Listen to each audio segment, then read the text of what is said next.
Welcome back to our channel, where every polished smile hides a dangerous secret, and every family tradition masks a brewing war. In today's episode of Beyond the Gates, airing on January 9th, the Dupree family stands on the edge of collapse as fear, denial, and buried ambition collide. With Anita beginning her chemotherapy, genetic test results looming, and shocking news threatening to shatter long-standing traditions, this episode pushes every character closer to the breaking point. What begins as quiet concern quickly spirals into inner rage, betrayal, and calculated moves behind closed doors. Stay with us as we break down the tension, the power struggles, and the dark choices that will change everything beyond the gates. Anita Dupree enters the stage of cancer treatment with a state of mind she herself is unsure she can sustain for long. The decision to begin chemotherapy is not merely a medical choice. It is a direct confrontation with the deepest fear she has tried to bury for weeks. Breast cancer is not simply a malignant mass within her body. It is a challenge to her identity as a mother, as the emotional pillar of the Dupree family, a woman who has always controlled her world through discipline and composure. Now, as needles, medication, and sterile white hospital rooms become part of her daily reality, Anita is forced to face a fragility she has never allowed herself to acknowledge. Each time she enters the treatment room, a storm of willpower and doubt rages within her. She forces herself to believe this is the right path, that fighting is the only option, yet buried deep inside is a nameless fury, anger at a body that has betrayed her, anger at time no longer being on her side, anger at having to endure the worried looks of her children without being able to fully comfort them. That anger becomes both fuel and burden. It keeps Anita from collapsing, but it also hardens her, making her colder and more severe with her family, as though emotion itself has become a luxury she can no longer afford. The beginning of chemotherapy does not bring the pure sense of hope everyone expects. Instead, it opens a painful new chapter in which each passing day is a test of endurance. The side effects gradually erode Anita's physical strength, and with them comes a devastating sense of lost control, something she despises above all else. In the world of the Dupree family, power has always been synonymous with control, and being forced to rely on others, even for the smallest tasks, begins to shatter the image of invincibility she has spent a lifetime constructing. Running parallel to Anita's battle is the growing tension surrounding the genetic marker test results of Nicole and Danny. These are not just lifeless figures on a medical report. They represent a potential verdict on the future of an entire generation. The waiting becomes a form of psychological torture, coloring every thought with fear and suspicion. Nicole, who strives to appear calm, is torn apart by a quiet sense of guilt. If the result is positive, she will become the next link in a cruel hereditary chain, and her children will inevitably be drawn into the same cycle of testing, anxiety, and life-altering decisions. Danny, on the other hand, is consumed by internal rage. She hates the idea that her fate could be weighed and defined by a test, hates the thought that her life could be dictated by something completely beyond her control.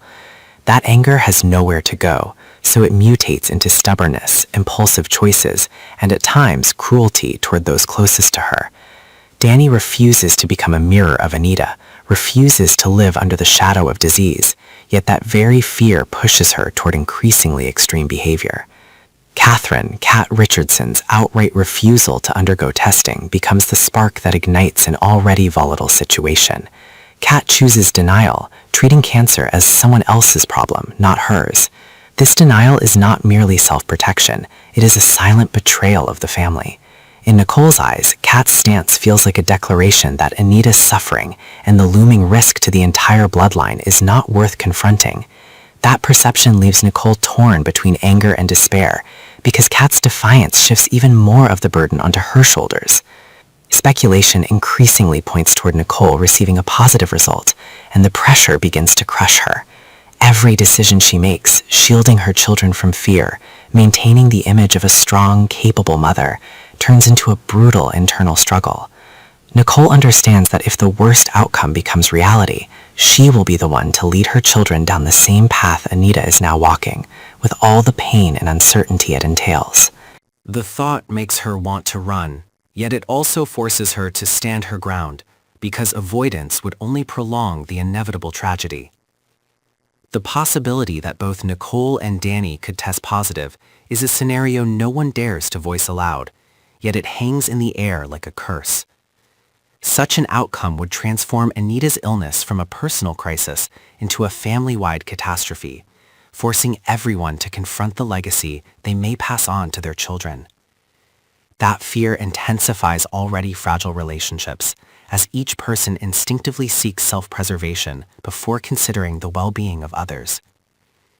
Amid this turmoil, Martin Richardson arrives with bad news for Vernon, and although the full nature of the information remains unclear, it is enough to destabilize the fragile order that remains.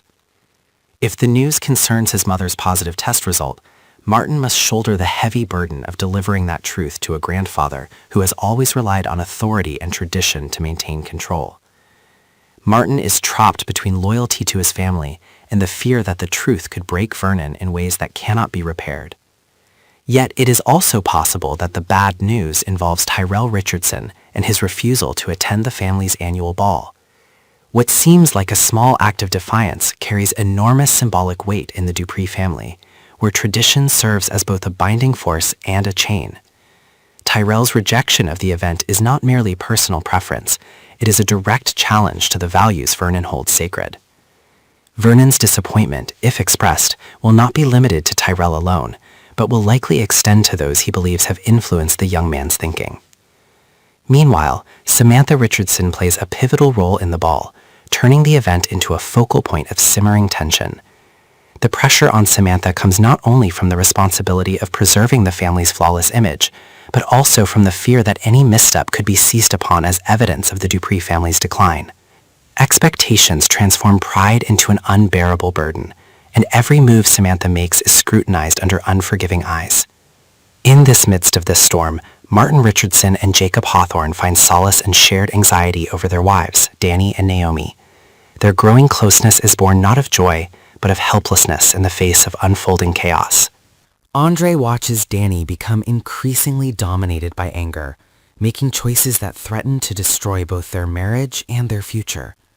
Jacob, meanwhile, is torn between his desire to protect Naomi and the fear that he lacks the strength to keep his family safe from the secrets and power struggles closing in around them. Their concern is not limited to fear of loss. It is also the fear of becoming powerless men, standing on the sidelines while the women they love are consumed by illness, heredity, and internal warfare.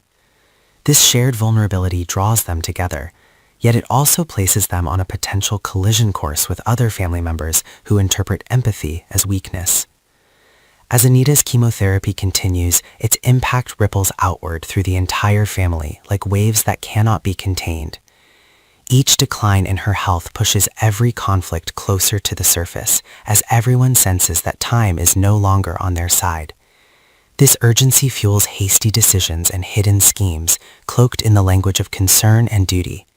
Some seek to control information to preserve the family's image, while others are tempted to expose the truth in hopes of freeing themselves from the weight of deception. The genetic test results, even before full disclosure, sow fear and suspicion. Every glance carries an unspoken question. Who will be next? Who will pay the price for this inherited legacy? And, most disturbingly, who will exploit the tragedy to gain power, sympathy, or advantage in the family's internal struggle? The Dupree family moves into the coming days and weeks as though walking through a minefield where every step risks triggering another catastrophe. Anita's chemotherapy and the fallout from the genetic test results are not merely medical challenges. They are a test of loyalty, sacrifice, and moral boundaries. Pushed into a corner, negative reactions begin to surface.